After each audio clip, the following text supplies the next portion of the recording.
Welcome back to Fullness of Grace. Hi, this is Jenny Cochran, and I'm here with Father Quan Tran. And today we're going to talk about discerning the will of God. And so this should be very helpful, especially if you have some major decisions in your life. So I know we've talked about the will of God before, but I think this is a little different. Right. So the first video was living out the will of God. So we talked about that. So we go into depth more about making decisions, discerning God's will in major life decisions. Okay. So, and both of these videos are based on St. Ignatius of Loyola, his teachings on the spiritual exercises and discerning God's will. So, so with this video, we're talking about major life decisions, such as like vocation, right? Should I enter the priesthood, or am I called to the married life? Or the religious life, or not only just vocation, but maybe major life decisions in terms of changing careers. Should I make a change in career? Should I change jobs? Should I move? You know, is this the right person for me to marry? Maybe that's another way to. So any kind of big decisions, I think these are ways in which Saint Ignatius show us to help us to discern God's will, because I think everybody wants to know God's will for them, and they want to make the correct decision. And so I think this video will be helpful. Yes, and I think it's great to have some reassurance when we make some of these major decisions that we're doing the right thing. It's because it can be kind of scary to commit your life to the priesthood or marriage or to a new job or career without some confidence that this is the right thing for us individually. Right. Yes, it's very important to seek God's will and to take time to discern and not rush into major life decisions. So with this, usually we're talking about two good choices. Obviously, right? If clearly one is a bad choice, then there's really not much to discern when it's clear. But here we're talking about two good choices, like the priesthood, religious life, or married life. They're all good. Or two good jobs, two good careers, moving, whatever.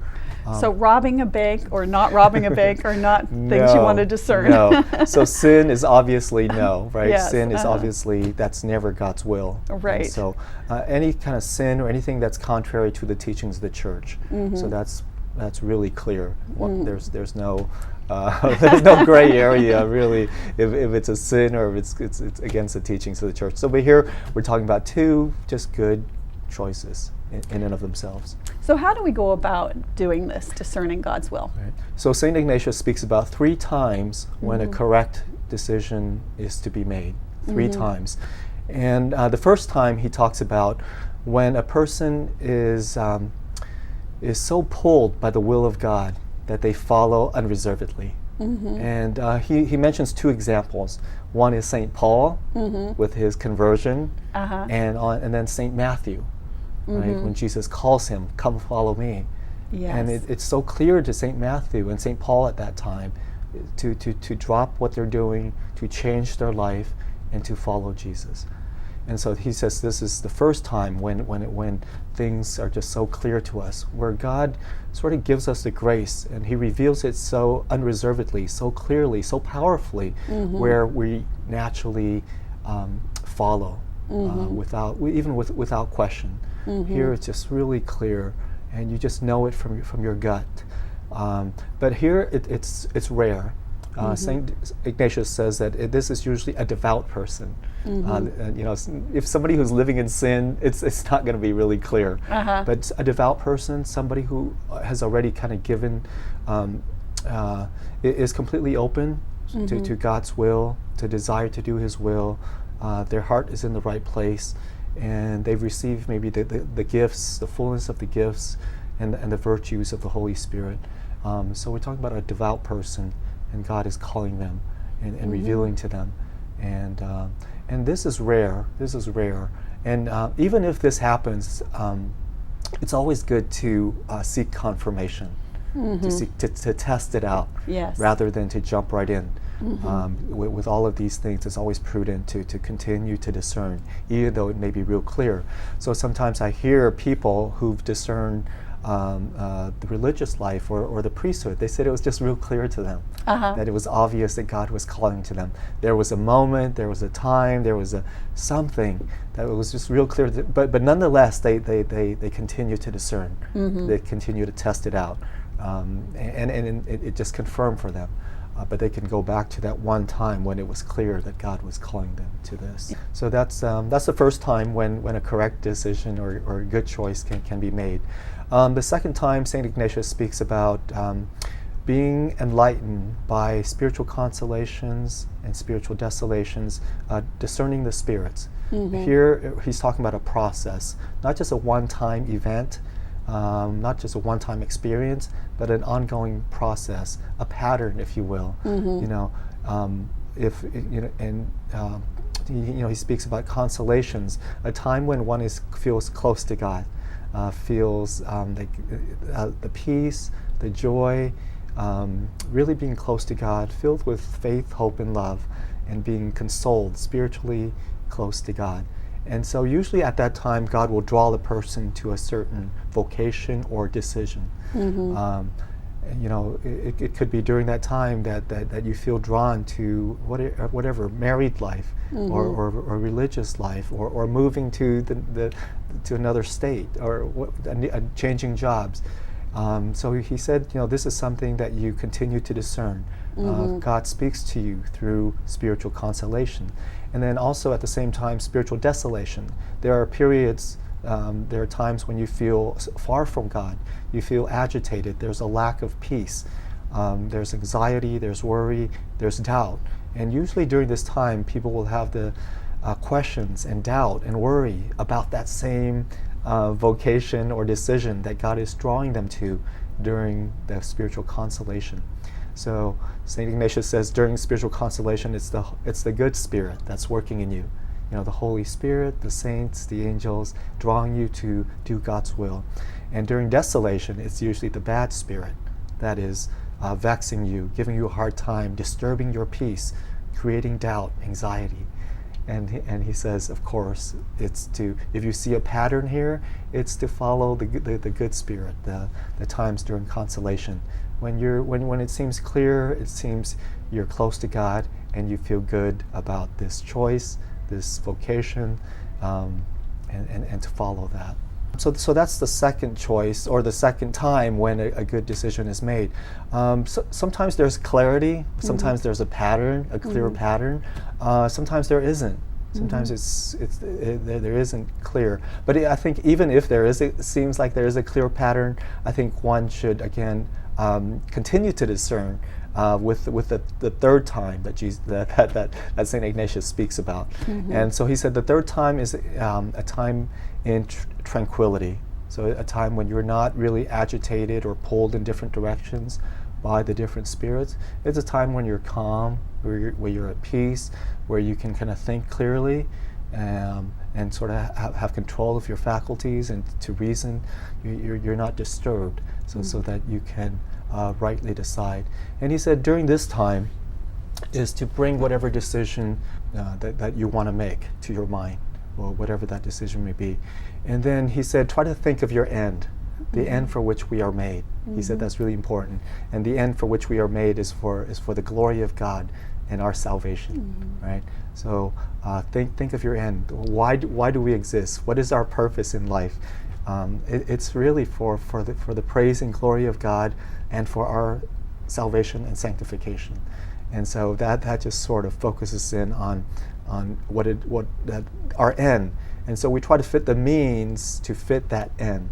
And then he said also be completely indifferent, holy indifference. He said that really to be open, receptive, and say to God that, whatever you reveal to me, I will accept. I have no inordinate desire. I have no agenda. I have no preference, if you will. You're completely indifferent. You're here just to completely discern God's will and to follow God's will, whatever that may be, however it's revealed to you. And so he said, you need to try to be in that, to have that disposition. And then he said, ask God, beg God to reveal to you which one would be more pleasing to him. Again, we're talking about two good choices, right? Which one would better serve him, would glorify him, and to help you as well attain salvation and sanctification. And then he said, so the first way in this third time is to list the advantages and disadvantages of the choices. So he say, just for example, if you're thinking about the religious life versus the married life, and then just so for the religious life, list the advantages and disadvantages, the pros and the cons. And here you really should know, you've already done your research, right? You should know the data. What does religious life entail? What is it like? And that way you can make an educated decision. And you list all the pros and the cons. And then the married life, the pros and the cons as well. And then he says, see if there's one that's more weighted, right? So sometimes the pros and the cons will be identical or reverse for the two, right? And sometimes it's not so much in the number, but it's in the weight. So if there's a factor that's more that's more powerful, that weighs more heavily. And so sometimes when we do this, then the pictures become clear for us. God will speak to us, and this is one way to kind of clarify that and to discern God's will. And again, here, when I'm talking about the pros and the cons, I'm talking here about for the glory of God and our salvation. We're not talking about the inordinate desires or the lowly desires, right? We're not talking about the glory of God and our salvation. I'll just give an example of that myself. I was thinking about taking this course to get a certificate or for spiritual direction. And it would take me 3 weeks each year for 3 years. So I would go somewhere else for 3 weeks each year for 3 years. And I thought I was going to do that. I thought this is what I wanted to do. It sounds right. But then, I did this, the advantages and disadvantages. And when I did that, it turned out the opposite, that that this is not a good time. This is not a good time. I'm doing so much more right now, and there's some changes going on here, in terms of my assignment and everything else. And I don't know if the new pastor is even going to allow me to go take 3 weeks a year to go off and do this. And it's going to be 3 years, and it's going to take me away from fullness of grace and these other retreats and the things that I'm doing now. And when I did that, it just seemed obvious that this is not a good time. And but I had to do that. Before it wasn't too clear. Before I was actually leaning towards doing it. But this made it and I can see clear. both are great options, helping someone as a spiritual director, as well as working on all the fullness of grace things and new assignments. So that really helped. Right. Yes, indeed. Yeah. So is there anything else as far as on this? Because pros and cons, it sounds like almost a worldly way of making decisions. Just listing the pros and cons. But the key you're saying is for the glory of God, and at the end of your life, you look back, which would be the better course. Right. Yeah. Again, these are not secular pros and cons. More money. Whatever, physical pleasures, whatever. Yeah, that's not what we're talking about, right? We're talking about, how many people can I help, right? Who can benefit from if I make this decision? And how does this glorify God? So again, we're talking about supernatural, spiritual pros and cons, not just secular pros and cons. Right, and Saint Ignatius is practical too, right? Because Christ became incarnated, so everything is around us, the world. So it's very practical as well. So we were just talking about making a decision during times of tranquility, and you were talking about weighing the pros and cons. Are there other ways that we would want to, or factors we would want to look at when we're making decisions at this time? Yes. So the first way is weighing the pros and the cons. A second way is Saint Ignatius say, imagine a person who you do not know comes to you, and he or she is in your same position, and you desire he or she, her greatest good, right? That they may glorify God and grow in sanctity. And then what would you advise that person? So this allows you to kind of take a step back, to be more objective, right? Yeah. So you're not as attached or interested. So just a person who you do not know, they come to you and they present to you the same options. What would you tell them? In knowing that they in a way that the scenario is just like yours, but it's somebody else, and they're just asking for your advice. How would you advise them? So this allows you to just a different perspective, an objective perspective. Okay, and then you may see things more clearly at this point. What would you advise that person? And whatever advice you give that person, that's the choice that you should take yourself. Okay. Right? Yeah. So. All right. The good advice Right. to yourself. And what else? And then a third way is to imagine that you're at the point of death, right? That you're on your deathbed, that you're going to die, and what decision do you wish you would have made? So just imagine now, that you're dying. What decision do you wish you would have made? Because he said at that time, you want to have made the decision so that you could love God more fully, and to serve Him and to love Him. And so there's clarity, there's focus, to devote to God's glory and your salvation and sanctification. And so that may give you a different perspective. So knowing everything you know now, but just imagine that you're dying, what decision do you wish you would have made? I remember hearing once that no one on their deathbed wishes that they worked more. So as we think about our family or the things that we're involved with, so if, for example, if you were considering a new job, does that mean I'm going to be working a bazillion more hours and I will have less time with my family?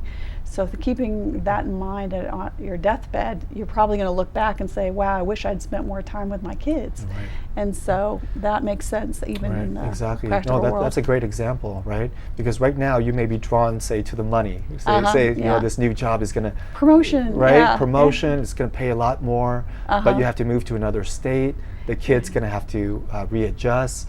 The wife will have to readjust, or the spouse will have to readjust. So so on your deathbed, all of a sudden your priorities are different. You know what? We have enough money. We're comfortable as it is. We're fine. Yeah, of course I'll have a higher salary and a bigger position in the company. But is it worth it now that I'm on my deathbed, looking back? Yeah. Right. So that's a perfect example. Yeah. Right. So what else? How else do we look at this decision? And the fourth one is similar to that one. He said, imagine you're on Judgment Day, that you're in front of Jesus, who is about to judge you. What decision do you wish you would have made? Again, at this point, you want to have made the decision that would most glorify God.